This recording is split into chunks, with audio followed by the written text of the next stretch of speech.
Happy Friday. Welcome back to Business Salad, where we mix up all things business for you for free. Thanks for joining us on your lunch.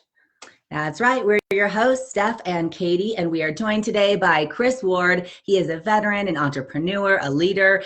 Right now, I like to call him the VP of Amazingness and all things LegalShield. I think technically his title is, I wrote it down, he is a regional director of LegalShield, but let's be real, he's just pretty awesome. So first of all, Chris, thank you so much for being on here with us. We appreciate it. Ladies, I'm so excited to be on here today. I appreciate the invitation. Absolutely. So we're going to jump in. I am really excited to be able to go through some of this. I feel like there are a lot of people out there that don't necessarily know so many opportunities and also areas that they can protect themselves or things they should learn about. And Steph and I want to bring some of that attention. So before we jump in, I'd love to just kind of start with a little bit of, who you are. So who's Chris Ward and what do you do? So let's start with that. Well, the Awesomeness title did not come easy. It took a lot of hard work. So I appreciate that. But yeah, as my background was U.S. Army, I served proudly for 11 years. And I had decided about the 10-year mark that I was going to transition out. It's hard to believe, but I was tired of being told what to do all the time. Like many entrepreneurs, we do better just being self-employed. So I decided to get out, and I was kind of forced into entrepreneurship. I'd had what I believe was an impeccable resume, but found that the job market was very scarce, especially for my specialty. My background was in intelligence, and there just wasn't any jobs in Monterey, California for people with an intelligence background. So I decided to follow a childhood dream of mine to start a video production company, and almost simultaneously resurrected a defunct jazz record label. And was introduced to LegalShield about 8 months into my business to protect me and my business. And then after I lost my company, I've been with LegalShield now over 13 years. So been self-employed for 14 total years. So. Smokes. I love it. I think so many times we talk to people that it really comes down to being in a certain place in life and saying, okay, where do I want to go and what am I looking at? And I love that one of the things that got you into LegalShield for now 14 years has been really you using it and having it as a business owner when you had your other company. Will you maybe tell our audience here, because not everyone's familiar, what exactly is LegalShield and ID Shield? Like, what is it?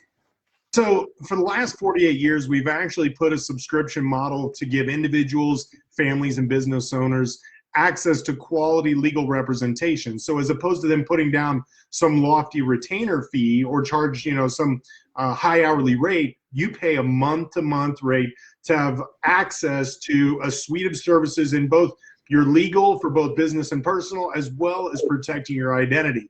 So, that's kind of how me and my partners hired an attorney. We put down a $10,000 retainer on an attorney that charged $400 an hour. And even though we had them on retainer, I was still reluctant to use them because those invoices I'd get in the mail were substantial. And we were a startup company, so I kind of put them on the glass shelf to break open only in the event of emergency, and still found myself doing what the majority of Americans are doing now. I was Google searching legal questions, downloading boilerplate legal forms, asking colleagues, friends, and family for legal advice, even writing my own contracts, just hoping that they would never end up on a judge's table. And so it was a godsend that I found this service when I did. Absolutely. Wow. That's incredible. I love that. And I know that we're going to get into a little bit some really great, tips and points and things that I think everyone out there would be really benefited in knowing. But yeah, so I think that's great. Yes, so absolutely. And by the way, Chris, just off screen, we're going to need to revisit this jazz label thing that you were talking about. I have so many questions on a whole other level. Did not know that about you. And we do know, obviously, you're the VP of Amazingness and you have that background, but what really made you want to get into LegalShield? So I know that you explained kind of about, you and your partner having the retainer and doing all of that, but can you expound on that a little bit? So, not only did we see the value in the services, but for one, my time in the military kind of made me political. I became quite an activist in the way of civil rights, women's rights, indigenous people's rights, so on and so forth. And I found so much evidence including being raised by a single mother. My mother raised 4 boys by herself, and I could just count how many times, or actually couldn't count, how many times that she was taken advantage of or, you know, treated unfairly, and there was no legal recourse because to hire an attorney would have costed more than just trying to handle the problem herself or just sweeping it under the rug. And so when I found this service and I realized not only what it would do for me and our company, it saved us thousands of dollars just in the first couple of months. Right. But I was like, this is something that everybody needs, everybody can afford, but they just don't know that it exists. Like a lot of resources, you know, there's so many resources out there to filter through them to figure out, well, which one is beneficial and which one's garbage. It's kind of through trial by fire, you know? And so when I found this and I applied it to my own life, both business and personal, I was like, this is what I need to do. So it was finding a business that was aligned with my passion. So, and that's important for all business owners, is to not only just find a way to make money, but find something that you do that tugs on your heartstrings, that you would do whether you were getting paid or not. Absolutely. Absolutely. One of the biggest keys to success is being passionate about what you do, right? And so, and now I hear you talking about the individual side and how it could help women like your mom and other individuals in situations like that where those legal fees are astronomical and you really don't want to have to face that or you're being taken advantage of. But let's talk about the business side of it a little bit, since we are a business salad. Why should a business consider getting or offering those LegalShield services? Well, as I mentioned, the majority of businesses, there's about 5 different areas that business owners, the reasons why they fail. And a lot of it is that they're just misinformed on how to protect and grow their business, lack of resources. And so a lot of people will go out and find what I would say unqualified advice on how to properly protect their business. And so just like I would recommend, if you're not an accountant yourself, you have to have a CPA managing your books. Unless you're just really proficient at it yourself and took the time to study it, then do it yourself. But other than that, you should have a professional doing your books. For medical services, if I needed to seek medical treatment, you should go see a doctor. You shouldn't be trying to do that on your own. As regards to legal services, you as a business owner, you have to focus your attention on what you're doing to make money. You know, whatever product or service that is, you want to make sure that it's exemplary. You should not be spending time Google searching legal questions and writing contracts. That's something you should leave to a licensed professional. And so every business owner needs to have in their office an attorney, not physically in their office, but that needs to be a part of their business, is where they're getting their legal services from. Got it. I love that. And yes, I am a huge proponent for delegation of things that you are not proficient in your business. And my dad, who is an attorney, would agree nobody wants an attorney in their office. So good on that. I love it. You know, Chris, one thing I'd love to ask you about is, and this is something that I think has been sort of a hot topic now, and really it's been kind of moving in this direction with as much that has moved to, online shopping and online banking and so much online everything, is identity theft. And, I'd love to hear a little bit from you on maybe, a few things, or what 3 things or couple things should a business, or really any of us, really be thinking about when it comes to identity theft? It's a massive problem that we are so far behind the power curve on understanding it, because even when I bring up identity theft, people will tell me about how their credit card or debit card was used, or somebody hacked in their, using their banking information, or created some new line of credit in their name. Well, bank fraud is only about 17% of the full spectrum of the monster that is identity theft. It has been the #1 consumer complaint category with the Federal Trade Commission for the last 20 years in a row. And we've got it, you've seen it through Social Security numbers. It's estimated in the United States alone, over 25 million Americans are working in somebody else's Social Security number. And a lot of people be like, oh, well, it's the undocumented workers. No, it's not undocumented workers. It's parents trying to avoid paying child support. It's people that have gone through the criminal justice system and have a criminal record and are unable to gain a good salary, good employment. So they're using other people's socials. We've even seen parents using their children's Social Security numbers to gain lines of credit or to pay bills. That's not fine. Oh, that's awful. Wow.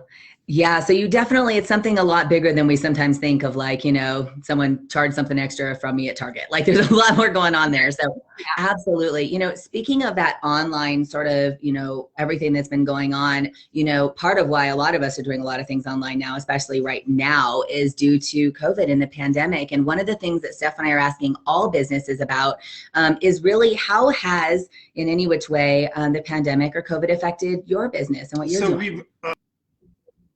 One of the beneficial things is that we already had encryption services for our members already. So when we got into the pandemic, I don't maintain customers' non-public information on my laptop. It never gets into my system.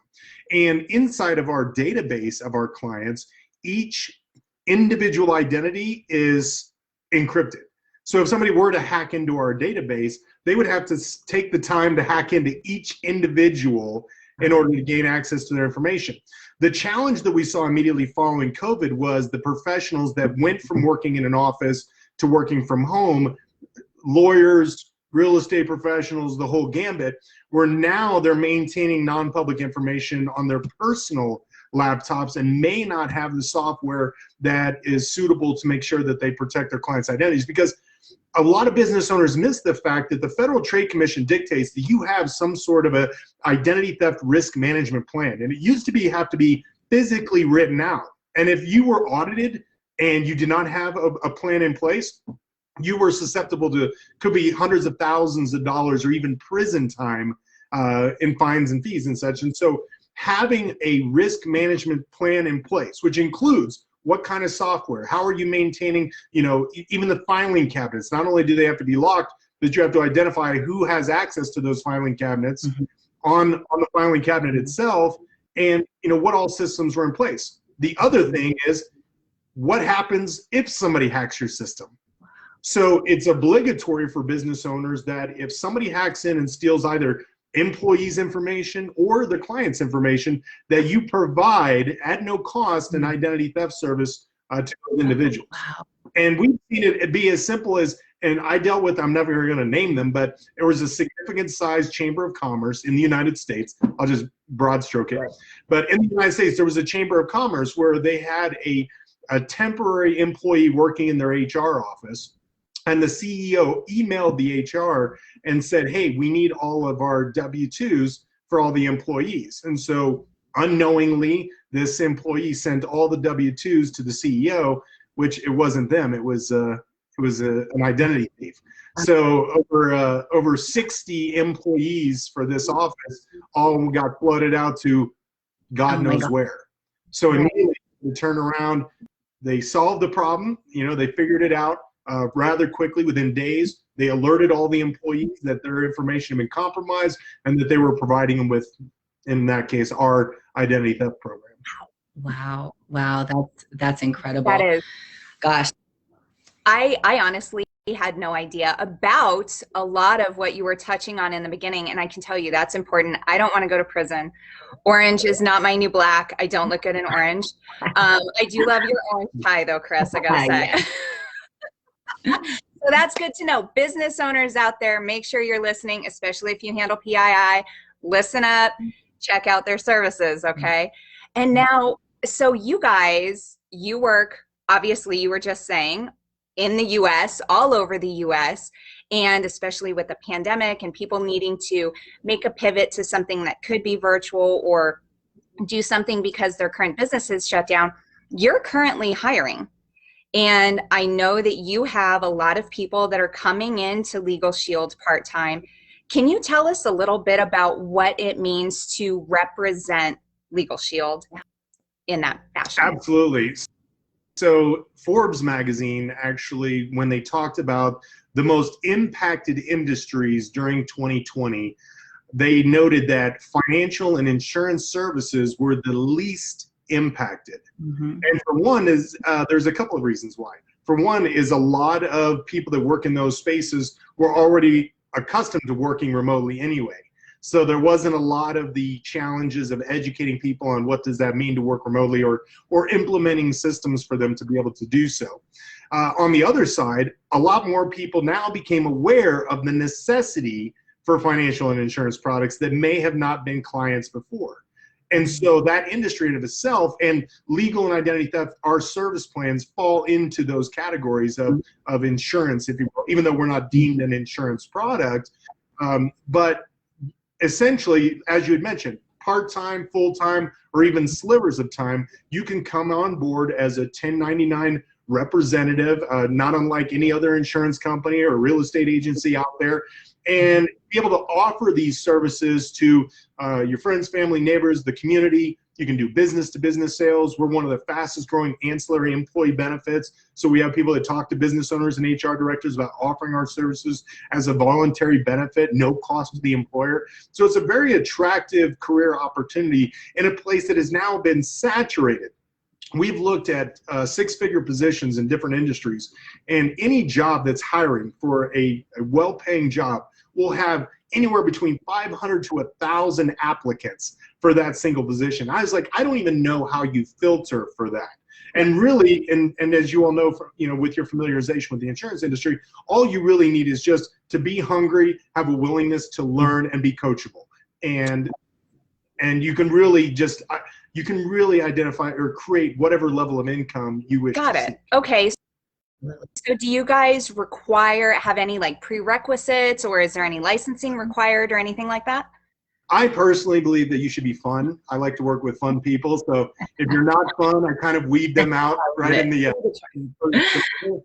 but no, we have no prerequisites. The training, we have all the ample training that falls in once somebody is enrolled as a part of our onboarding process. So even if somebody is not familiar, has never done sales before, that is not a limitation. So they do not have to have like 5 years sales experience or anything.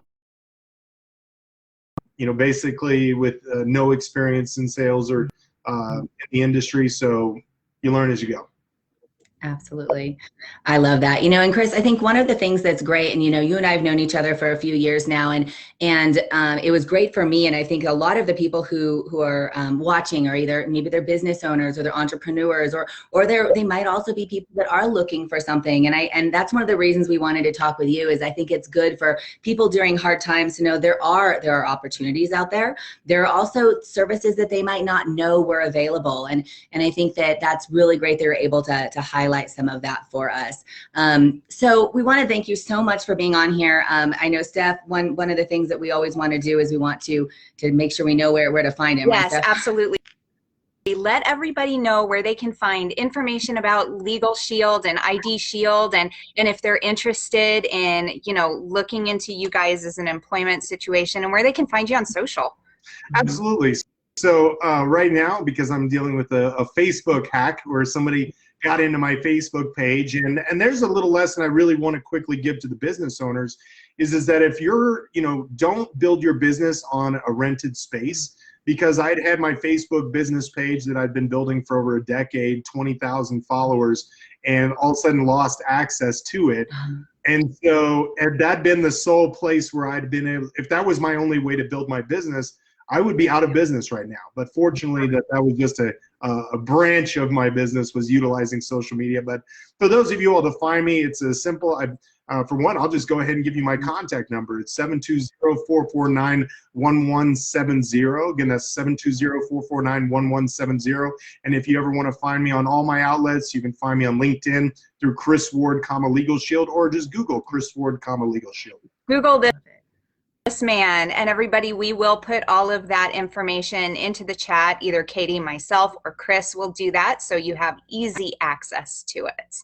Absolutely. I love it. Listen, thank you so much for being here, Chris. We appreciate you so very much. And all of you watching, thanks for joining us today. Of always, we had a great time. Be sure to tune in next week. We are excited. We've had people asking us about things like business insurance or workers' comp, or some of these things that people don't know a lot about. And we want to kind of shed some light on that next week. And so, Steph? Yeah, that's going to be really fun. And everybody, be sure to find us on social. You can find us on Instagram at Biz Salad Show, or on YouTube at Business Salad. And we will see you next